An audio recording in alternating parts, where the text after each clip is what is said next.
ሰዎች የጸሎት መልስ እንዴት መቀበል እንዳለባቸው ያለው የጸሎት መልስ አብዛኛው ፔንቴ ጸሎቱ አይደለም ያልተመለሰው መልሱ እንዴት መቀበል እንዳለበት አለማወቁ ነው። ያጣጣቸው ነገሮች የሚወሩ አይደለም። እስራኤላውያን 400 ዓመት አባቶቻቸው አያቶቻቸው እነሱ ለፉና እግዚአብሔር አንድ ቀን መጣ። የዚህን ሁሉ ዓመት ደሞዝ አልተከፈላቸው። አንድ ቀን መጣና ሁላችሁም ገብታችሁ ወርቁ ጠይቋል። 400 ዓመቱን ደሞዝ አስመለሰላችሁ። ለሆነ ጉዳይ ጸልያቸዋል። ይሄኛው ሰው ይሄ አንተ ነው ብሎ ይዘ ይመጣል። አሜን። እግዚአብሔር ነቀዙን ስለገሰጸው የጸሎት መልሳችሁን የያዙ ሰዎች መምጣት ይጀምራሉ።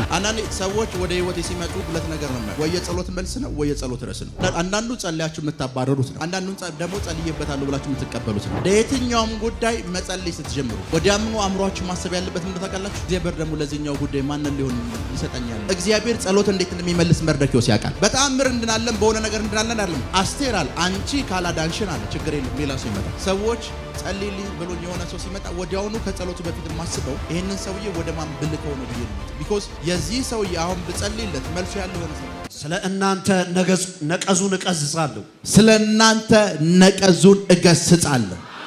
የምድራችሁን ፍሬ አያጠፋም።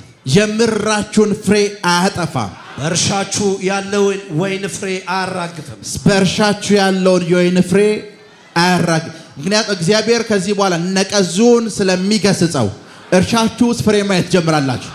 ስራችሁ ውስጥ ፍሬ ማየት ጀምራላችሁ። አገልግሎታችሁ ውስጥ ፍሬ ማየት ጀምራላችሁ። አገልግሎታችሁ ውስጥ ፍሬ ማየት ጀምራላችሁ። አሜን አሜን። የአንዳንድ ሰዎችን አገልግሎት አይታችሁ ታውቃላችሁ? አንዳንድ ሰዎችን መጽሐፍ ቅዱስ ውስጥ በጣም የሚገርመኝ አንድ ነገር ልንገራችሁ። ጌታ ኢየሱስ ለሰባቱ አብያተ ክርስቲያናት ደብዳቤ ሲልክ ለአንድ ቤተ ክርስቲያን እንደዚህ ብሏል። ስም አለ ግን ሙተሃል አለው። ምን አለ? ያ ማለት ከተማውን ሞልቶታል። ከተማው ውስጥ ያለ ሰው በሙሉ እሱ ቸርች ነው የሚሄድ ይፈልገው። ከተማው ውስጥ ያለ ሰው በሙሉ እሱ ቸርች ነው የሚሄድ ይፈልገው። ጌታ ኢየሱስ መጣና ስም አለ አለው። ኤቭሪዋን አንተን ነው ላይክ የሚያደርገው ፎሎ የሚያደርገው። ጉባኤ ሁሉ ጊዜ ሙሉ ነው አለ። አንተን ሳይ ግን ሙታል። የጸሎት ህይወትህ ሙቷል። ከኔ ጋር ያለ ግንኙነት ሙቷል። ጉባኤው አያውቅም፣ ህዝቡ አያውቅም፣ ግን በስም ብቻ ይከተልሃል። አንዳንድ ሰዎች አሉ ስም አላቸው፣ ጉንፋን መፈወስ አይችሉም። ሄሎ ስም አላቸው ግን የሞቱ ናቸው። ልክ እንደዚሁ እነዚህ ሰዎች በስማቸው ብቻ ምንም ሞልቶታል። ከተማው ፎሎ ያደርጋቸዋል። አንዳንድ ሰዎች ደግሞ አሉ ስም የላቸውም። ቢያንስ በአመቱ 6 ወር 7 ወር ሙሉ ፋስቲንግ ላይ ናቸው። 2 ሰው አይሰማቸውም፣ 3 ሰው አይዳምጣቸው። ይተጋሉ፣ ይለፋሉ። ሚኒስትሪያቸው አይንቀሳቀስም። እንደዚህ አይነት አገልጋዮች ካላችሁ ከዚህ በኋላ እግዚአብሔር ካገልግሎት ነቀዙን ይገስጸዋል። ከናንተ አገልግሎት ነቀዙን ይገስጸዋል። ከናንተ አገልግሎት ነቀዙን ይገስጸዋል። ከናንተ ሚኒስትሪ ነቀዙን ይገስጸዋል። አንድ ልጅ አስታውሳለሁ። አንድ መጣ ፕሮፌት አለኝ የሰልኩት እንዳማከረው ነው የመጣው። ከዛ እንደዚህ አለኝ 6 ጊዜ አለኝ ቸርች ፈርሶብኛል አለኝ 6 ጊዜ እና ያለፉትን 3 አመታት በሙሉ ፋስቲንግ ላይ ነኝ አለኝ። 3 አመት ሙሉ ፋስቲንግ ላይ ነኝ፣ አገለግላለሁ። ይመጣል፣ የቤት ኪራይ መክፈል አልቻለም፣ ቸርች ይፈርሳል አለ። ይሄ ሰውዬ በጣም ይለፋል። የሆኑ ሰዎች ደግሞ አሉ ሙተዋል፣ ግን ስም አላቸው። ሄሎ ስም አለ ግን ምን ብለሃል? ሙተሃል። ያ ማለት ስም አላቸው፣ ነቀዙ እነሱ ጋር የለም። ሄሎ ጥቂት ሰዎች ደግሞ ይደክማሉ፣ ይለፋሉ፣ ይጸልያሉ። በእያንዳንዱ ሰው ቤት ያንኳኳሉ። እዚህ ቤት ይላቸዋል። በእያንዳንዱ ጎበዝ ናቸው ሲያገለግሉ ምናምን። ስታያቸው ግን ፍሬ የለም። ቢኮዝ ሚኒስትሪያቸው ውስጥ ምን አለ? ነቀዙ አለ። ዛሬ እግዚአብሔር እንደዚህ ብሎኛል። ነጋዴዎች ካላችሁ እግዚአብሔር ነቀዙን ይገስጸዋል። ተማሪዎች ካላችሁ ነቀዙን ይገስጸዋል። ተማሪዎች ካላችሁ ነቀዙን ይገስጸዋል። ነቀዙን ይገስጸዋል። ሄሎ ተማሪዎች ካላችሁ ነቀዙን እግዚአብሔር ይገስጸዋል። አገልጋዮች ካላችሁ ነቀዙን እግዚአብሔር ከህይወታችሁ ላይ ይገስጸዋል። ፍሬ ማየት ትጀምራላችሁ። ይሄ የጸለይኩበት ነው። ይሄ ምን ያልኩበት ነው? ይሄ የላቤ ነው፣ የደከምኩበት ነው፣ የጸለይኩበት ነው፣ የተናገርኩበት ነው፣ የተነበይኩበት ነው። እግዚአብሔር ከፋይናንሻል ነገራችሁ ላይ ይሄንን መንፈስ ይገስጸው አይቻለሁ። ይሄንን መንፈስ ይመታው አይቻለሁ። ይሄንን መንፈስ ሲያባረረው አይቻለሁ። ሲያባርረው አይቻለሁ። ሲያባርረው አይቻለሁ። አሜን። ሲያባርረው አይቻለሁ። ሲያባርረው አይቻለሁ። አንዳንድ ሰዎች አይታችኋል። እንደ ሌላው ሲደክሙ ብዙ ሲለፉ እንደ ዝሆን ጉልበታቸውን ሲያፈሱ አታያቸው። የሆነ ስፍራ ቁጭ ብለው ገብቶልሃል ይባላል። የሆነ ስፍራ ቁጭ ብለው ያንተ ቢዝነስ እኮ የተሯሯጠን ይባላል። ሲደክሙ ለምን ከተባለ ነቀዙ እነሱ ላይፍ ላይ የለም። እግዚአብሔር ከነሱ ላይፍ ላይ ገስጾታል። የእናንተን እንደዛ ያደርገዋል። እግዚአብሔር የእናንተን ህይወት እንደዛ ያደርገዋል። እንደዛ ያደርገዋል። እግዚአብሔር የእናንተን ህይወት እንደዛ ያደርገዋል። እንደዛ ያደርገዋል። እንደዛ ያደርገዋል። እንደዛ ያደርገዋል። የእናንተን ህይወት እግዚአብሔር ነቀዙን ገስጾታል። አባሮታል። አንዴ ቃል ስጣችሁ። የኔም ቤተሰብ ልቀቅ፣ ጤንነቴን ልቀቅ፣ ፋይናንሻል ነገሬን ልቀቅ፣ ስራዎቼን ልቀቅ በሉት። አይናችሁ እያየ እናንተ ብዙ ደክማችሁ ሌላ ሰው የእናንተን ወንበር የሚይዝባችሁ፣ ሌላ ሰው የእናንተን ጥቅም የሚሻማባችሁ፣ አሁን ጊዜ እናንተ ነው። ሂድ በሉት። ሂድ በጌታ በኢየሱስ ሂድ በሉት። ከህይወታችሁ ላይ አባሩት። ህይወታችሁን ለቆ ሲሄድ አይቻልም። ህይወታችሁን ለቆ ሄደ። የእናንተ ጉልበት አይበላም። የእናንተ ንብረት አይበላም። የእናንተ ገንዘብ አይበላም። የእናንተ ስራ አይበላም። የእናንተን የሆነን ነገር በሙሉ ይሄ መንፈስ አይበላም። ይሄ መንፈስ አይበላም። በፍጹም አይበላም። አሜን። ቁጭ በሉ። 400 ብር ያዘ ሰው እና ጋሽ ና ጓደኞች ነቀዝ እያሉ የሚጠሩ ሰው አለ። እንደዛ እያሉ የሚጠሩ ሰው ካለ እጅን አሳይ። ና የነቀዙ ምሳሌ አንተ ትሆናለህ። ና ይሄ መንፈስ ምን እንደሚያደርግ እንገራችሁ። ክብር ለኢየሱስ ይሁን። ይሄ ሰውዬ ደክሟል። ይሄ ሰውዬ ለፍቷል። ማግኘት ያለበት 800 ብር ነው።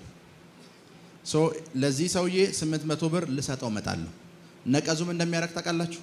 ና 600 ነው ወሰደ። 3 ነው ወሰደ።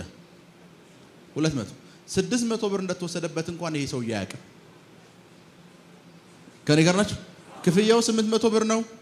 800 ነው ወደሱ መምጣት ያለበት። መንፈሱ ያለም 800 ብር ለሱ የመደበለት 800 ሊሰጠው ሲመጣ እሱ እጅ የሚገኘው ስንት ብር ነው? 600ስ? እግዚአብሔር ነቀዙን እገስጻለሁ ሲል የተበላውን በሙሉ አስጠፋለሁ እያለ ነው። አሜን። የተበላውን በሙሉ አስጠፋለሁ እያለ ነው። አሜን። እግዚአብሔር ይሄንን ሲገስጸው ምን ማለት ተጠቃላችሁ? እጅ እንደዚህ አድርግ። እግዚአብሔር ይገስጽ ሄደ። ለዚህ ሰው እየተመለሰ ማለት ነው። የተወሰደባቸው የትኛውም ነገር ሁሉ ላይ አሜን። እግዚአብሔር ይሄንን መንፈስ ገስጾታል። አሜን። ሲመለስ ያለው አሜን።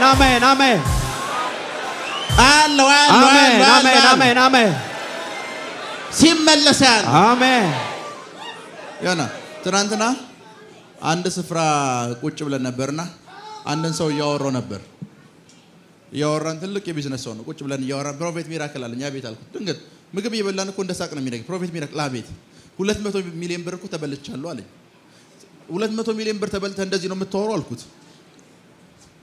ሄሎ ከኔ ጋር ናችሁ? ተበልቻለሁ ብሎ ስቶሪ ነው የሚነግረኝ። እንዲመለስም ጸልይ አይደለም እንጸልይም አይደለም። ክብር ለኢየሱስ ይሁን። ያጣችኋቸው ነገሮች የሚወሩ አይደሉም። ዛሬ እግዚአብሔር ያስመልሳችኋል።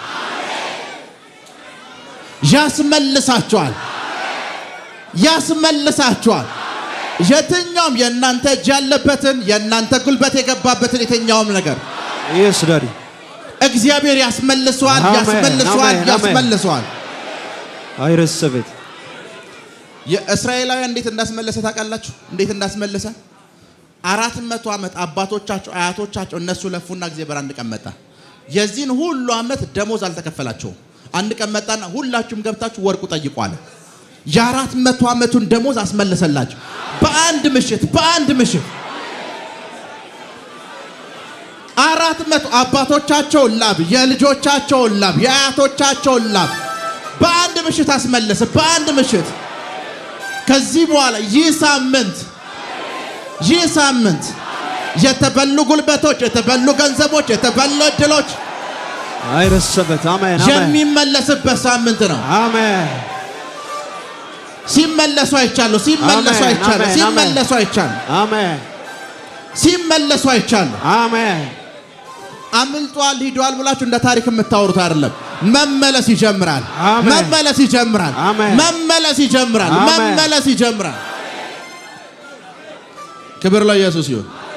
ያውና ብዙ ጊዜ እዚህ ቸርቹ ስንጸልይ ቤታችሁም ስንጸልይ ትልቁ ችግር ምን እንደሆነ ታውቃላችሁ? ቁጭ በሉ። ትልቁ ችግር ምን እንደሆነ ታውቃላችሁ? ትልቁ ችግር ሰዎች የጸሎት መልስ እንዴት መቀበል እንዳለባቸው አያውቁም። አሁን የጸለይን ነው አይደል? መልሳችሁ እንዴት እንደምትቀበል የጸሎት መልስ አብዛኛው ፔንቴ ጸሎቱ አይደለም ያልተመለሰው መልሱ እንዴት መቀበል እንዳለበት አለማወቁ ነው። ቢኮዝ አሁን እየጸለይን ስለሆነ ማለት ነው። ለቤተክርስቲያን ለጴጥሮስ እየጸለየች ነበር። ልክ ነኝ? ለዛ መጽሐፍ ቅዱስ ምን አጥብቀው ይላል እና ጴጥሮስ በር ላይ ሲመጣ የቤት ሰራተኛዋ በሩን ዘጋችው። መልሱ መጥቷል፣ ጸሎቱን እንቀጥላለን ብላ ጸሎት መቀጠል ጀመረች። መልሱ በር ድረስ መጥቷል፣ ሰራተኛዋ በሩን ዘግታ ለጴጥሮስ አሁን የቅድሙን ጸሎት እንቀጥላለን እያለች ነው። አልገባችሁም? እግዚአብሔር የጸሎት መልሳችሁ እንዲመለስ ሲፈልግ ምን እንደሚያደርግ ልንገራችሁ። በጣም ቀላል የሚያደርገውን ነገር ልንገራችሁ። አሁን ከዚህ በኋላ ስልኮች መደወል ይጀምራሉ ብሏል። አሁን እንዴት እንደሚደወሉ ነግራችኋለሁ። ምን ማለት ነው ልንገራችሁ። ይሄ ሰውዬ ለመኪና እየጸለየ ነው። ይሄ ሰውዬ እግዚአብሔር ወይ መኪና ለምን አሰጠኝም እያለ ነው። እዚህ ጋር ደግሞ አንድ ሰው አለ ብዙ መኪና እጁ ያለበት ሰው። እግዚአብሔር የዚህ ሰውዬ ጸሎት ለማስታወስ ምን እንደሚያደርግ ታውቃላችሁ? ለመመለስ ይሄንን ሰውዬ ያንን ሰውዬ ይሄ ሰውዬ እንዲያስታውሱ ያደርጋል። አሜን። እግዚአብሔር ይመጣና ይሄኛው ሰውዬ እግዚአብሔር መኪና አሰጠኝም ወይ ያለን ይሄኛው ሰውዬ ጋር ይመጣና እግዚአብሔር የዚህን ሰውዬ ስም ይሰጠዋል፣ ሐሳብ ይሰጠዋል። አሜን አሜን አሜን አሜን አሜን። አይረስበት። የረሷችሁ ሰዎች አሉ፣ መደወል ይጀምራሉ። አሜን። እናንተን መፈለግ ይጀምራሉ። መፈለግ ይጀምራሉ። አሜን አሜን። መፈለግ ይጀምራሉ። አሜን። መፈለግ ይጀምራሉ። መፈለግ ቁጭ በሉ ቁጭ በሉ። ሊብራንዲያኮስ ታካታራ ባህሲያት መመለስ ይጀምራሉ። መመለስ ይጀምራሉ። መመለስ ይጀምራሉ። አንድ ጊዜ አንድ ሀገር መሄድ ፈለኩኝ እና አንድ ሀገር መሄድ ፈልጌ አንድ ኤርትራዊ ነብይ ጋር ቁጭ ብለን እያወራን ነው። ፕሮፌት እኔ እዚህ ሀገር ልሄድ ነው፣ እዚህ ሀገር ልሄድ ነው አለኝ። እኔ ቀጣይ ወር እዚህ ሀገር ልሄድ አስባለሁ፣ ግን እዚህ አሁን ያለሁበት ሀገር ውስጥ የቀረኝ 3 ቀን ወይ 4 ቀን ነው አልኩት። እዛ ሀገር ለመሄድ ጸልያለሁ እና የኤምባሲ ፕሮሰስ ቢያንስ በትንሹ 15 ቀን ይፈልጋል ለቪዛ እና የቀረኝ 3 እና 4 ቀን ነው እያወራሁት። ፕሮፌት ችግር የለውም አለኝ። ምን ነው ስለው ያቺ ቪዛ የምትሰጠዋ ሴትዮ የኔ ቸርች አባል ነች አለኝ። በጌታ ፊት ነው የምነግራችሁ። የውጭ ዜጋ ነች፣ የሱ ቸርች አባል ነች። አሁን እዚህ ቁጭ በል፣ እዚህ እደውልላታለሁ፣ ስልኳን እሰጥሃለሁ፣ ነገ ፓስፖርትን ሰጥ፣ ከነገ ወዲያ ቪዛውን ውሰዳለኝ አልኩት። እግዚአብሔር ምንድን ነው ያደረገው? ለቪዛው ጸልያለሁ፣ ሴትዮዋ ውስጥ ነው እኔን የከተተኝ። ለመሬት ከጸለያችሁ የሆነ ሰው እናንተን ማሰብ ይጀምራል። አሜን። ለስራ ከጸለያችሁ የሆነ ሰው ደውሎ ይሄን ስራ የምትሰሪው አንቺ ነሽ ማለት ይጀምራል። አሜን። ፕራካቶንዶሮ ቦሳታካቴ አሜን አሜን። ቁጭ በሉ። አንዲት መንፈሳዊ ልጅ አለች ካናዳ እና 2-3 ቤት አላት እና አንደኛውን ቤት እንድትገዛች ስትነግረኝ እንደዚህ አለችኝ። ፕሮፌት አለች እኛ ቤት አልኩ የሚከራይ ቤት ፈልግልኝ ብዬ ሰውየው ይሄ የኤዥያዊ ዜጋ ነው፣ ፓኪስታናዊውን እንደዛ ነው ሰውየው። ስሪላንካውን ፓኪስታናዊ ነው። ደወልኩኝ፣ ስልክ አየሁና ደወልኩኝ፣ የብሮከር ስልክ አነሳ፣ መጣ፣ ያለውበትን ችግር አየ፣ ቤት የሚከራይ ይፈልጋሉ ብዬው ነው አልኩ። ከዛ ይና በዚህ ቀን ጧት 4 ሰዓት ላይ ምን አለሽ አለኝ አለች። ምንም የለኝም፣ በቃ አብረን ሻይ እንጠጣለን አለኝ አለች። ደነገጥኩኝ። ለምን ነው ይሄ ሰውዬ ጋር ሻይ የምጠጣው? እሺ አልኩት አለች። በዛን ቀን መጣ፣ ደወለ፣ አንድ ስፍራ ወሰደኝ አለች። ወሰደኝና አሁኑኑ ቼክ ጽፈሽ $2000 ተጫጭቷልኝ አለኝ። አረ እኔ እዛ ኤርትራ ውስጥ የሚጠብቁ ብዙ ሰዎች አሉ፣ ብዙ ዘመዶች አሉ። $2000 ለምን እንደዚህ? እሺ አንቺ ማሰጭ እኮ እኔ ጽፋለሁ ሲላለች፣ ችግር የለውም ብዬ ጻፍኩኝ አለች። ዲፖዚት አደረጋለች እና ሰውየው በዛሬ አይገናኙም፣ በምንም አይገናኙም። የቤት ኪራይን የጠየቀችው። ከዛ እንደዚህ አለችኝ፣ ወስጄ ከፈልኩ። ከዛ በየወሩ እየመጣሽ ይሄን ያክል ብር ስጫቸዋለኝ አለች። ለምን እንደሆነ አላውቅም። እሺ አልኩት አለች። በቃ እየተጨቃጨቅኩኝ እሺ አልኩት አለች። ከሁለት ዓመት በኋላ ሴትዮ የዛ ቤት ባለቤት ሆነች። ምን ማለት ነው ልንገራችሁ? ሴትዮዋ ለቤት ጸልያለች። እግዚአብሔር ይሄንን ደላላ ይዞላት መጣ። ጸሎት የሚመለሰው በእንደዚህ አይነት መልኩ ነው። ለሆነ ጉዳይ ጸልያቸዋል። ይሄኛው ሰው ይሄ አንተ ነው ብሎ ይዘ ይመጣል። አሜን። ብራካቶንዶ ሮቦሳ ታካቴ ጄሌ ብሬዲያ ኮሳ ሊብራዲያና ኮሳ አሜን አሜን። አንድ ጊዜ አስታውሳለሁ እዛ ቢሮ ውስጥ ቁጭ ብዬ አንድ ሰው በጣም ብዙ ዶክመንት ቼክ በውስጡ ይዞ መጥቷልና ለጸሎት ነው የመጣውና እኔ ደግሞ እዛ ውስጥ ቁጭ ብዬ እግዚአብሔር ሆይ ገንዘብ ያስፈልገኛል ብዬ ተናገርኩ ነው። ከዛ ገባ እና በሩ ላይ ሲደርስ አንድ ነገር አስቧል። ይሄ ሰውዬ ቼኩን ካየው ቼኩን ሰጠዋለሁ ብሎ ጨርሷል። እኔ ደግሞ ለቼኩ ጸልያለሁ። በቼክ ይሰጠኝ ብዬ አይደለም የጸለይኩት፣ ገንዘብ ይሰጠኝ ብዬ ነው የጸለይኩት። ገባና ቼኩን ስጠኝ አልኩት። ጸሎትም አልጀመርኩም ምንም አልጀመርኩም። እግዚአብሔር ቼክ እንደያዘ ሳይን ቼኩን ስጠኝ ሲል ኦኬ ላንተ ነው ያመጣሁት ብሎ ሰጠኝ።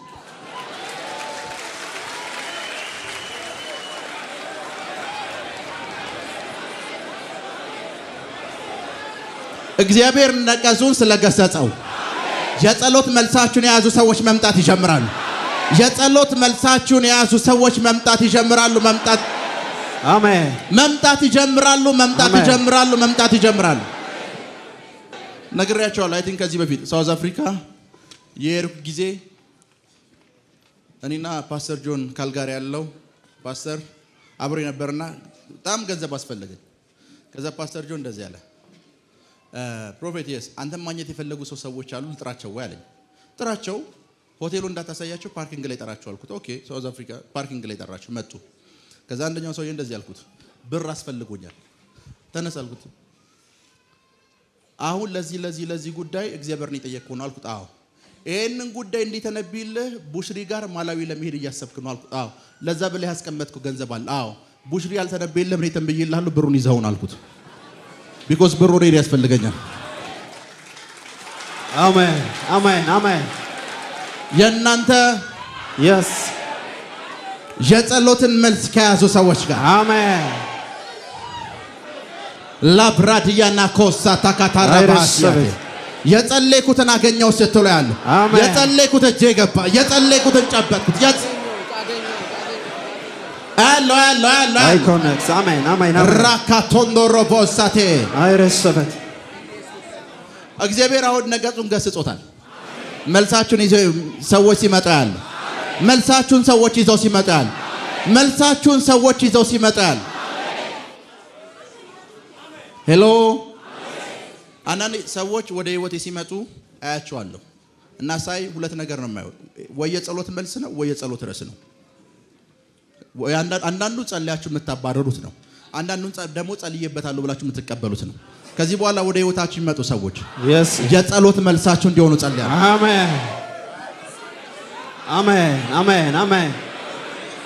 ለዛ ነው ለየትኛውም ጉዳይ መጸለይ ስትጀምሩ ወዲያምኑ አእምሯችሁ ማሰብ ያለበት ምን ታውቃላችሁ? እግዚአብሔር ደግሞ ለዚህኛው ጉዳይ ማንን ሊሰጠኝ ያለው ማንን ነው እግዚአብሔር ለዚህ ጉዳይ ሊያስነሳልኝ ያለው የሚለውን አስቡ። መርዶክዮስ የተናገረው ቃል ትዝ ይላችኋል። አስቴር አንቺ እሺ ባቲ አለ እግዚአብሔር ሌላ ሰው ይዞ ይመጣል። ቢኮዝ እግዚአብሔር ጸሎት እንዴት እንደሚመልስ መርዶክዮስ ያውቃል። በጣም ምር እንድናለን በሆነ ነገር እንድናለን አይደለም። አስቴር አለ አንቺ ካላዳንሽን አለ ችግር የለውም ሌላ ሰው ይመጣል። አሁን ሌሎች ሰዎች ሲመጡ አይቻለሁ። ፋይናንስ የያዙ ሰዎች ሲመጡ አይቻለሁ። የጸሎታችሁ መልስ የያዙ ሰዎች ሲመጡ አይቻለሁ። የያዙ ሰዎች አሜን። አይረስበት ወሰድ አሜን። ውሰዱ።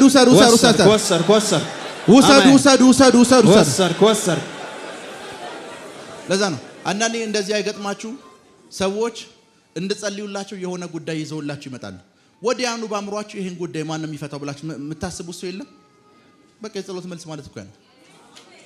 ለዛ ነው ፕሮፌት ጸልይልኝ ብሎኝ የሆነ ሰው ሲመጣ ወዲያውኑ ከጸሎቱ በፊት የማስበው ይሄንን ሰውዬ ወደ ማን ብልከው ነው ብዬ ነው። ቢኮዝ የዚህ ሰውዬ አሁን ብጸልይለት መልሱ ያለው የሆነ ሰው ጋር ነው። መልሱ ያለው የሆነ ሰው ጋር ነው። ከዚህ በኋላ በጸሎት አይደለም የምትቀጥሉት። እግዚአብሔር አንዳንዶቻችሁን የጸሎት መልስ ያደርጋቸዋል። አሜን።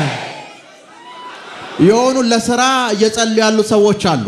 የነሱ መልስ አንተ ስትሆን አይቻል። አሜን። በራቸውን ስትከፍታ አይቻል። አይ ሪሲቭ ኢት አንዳንድ ሰዎች ብዙ ጊዜ እዚህ ቸርች አይታችሁ ከሆነ አንዷን አስነሳታለሁ። ዱባይ ልትሄጂ ነው አይደል እላታለሁ። አዎ እግዚአብሔር ሰው ዱባይ ልሄድ ነው፣ ዱባይ እንድሄድ ጸልይልኝ ይሉኛል። አሁን እቺ ሴት ዱባይ እንድትሄድ የጸሎት ርዕሷ ነው። ከኔ ጋር ናችሁ? የሆኑ ሰዎች ደግሞ አሉ የዱባይ የመሄጃው መክፈቻ በር ቁልፍ ያላቸው። ችግር የለውም እዚህ ጉባኤ ውስጥ እኮ ነው እንትና ሂደሽ አውሪው በሱ በኩል ዱባይ ትሄጃለሽ እምላቸው። አሁን እቺ ሴት ትልቁ ችግሩ ምን እንደሆነ ታውቃላችሁ? የሷ የጸሎት መልስ የሆኑ ሰዎች ጋር እንዳለ አይደለም የምታስበው። ልክ እንደዛች የቤት ሰራተኛዋ እየጸለየች መቀጠል ነው የምታስበው። ከጸለያችሁ በኋላ ቀኛችሁን፣ ግራችሁን፣ ፊት ኋላ ማየት ጀምሩ። እግዚአብሔር ሁሉ ጊዜ አብርሃም ልጅ አይለኝም ብሎ ሲናገር ምን እንደሚሉ ታውቃላችሁ? ይመጣና እስኪ አይንህ እስከሚያውጥ ድረስ ይላል። የእናንተ ፋይናንስ እየመጣ ነው። የእናንተ ፋይናንስ እየመጣ ነው።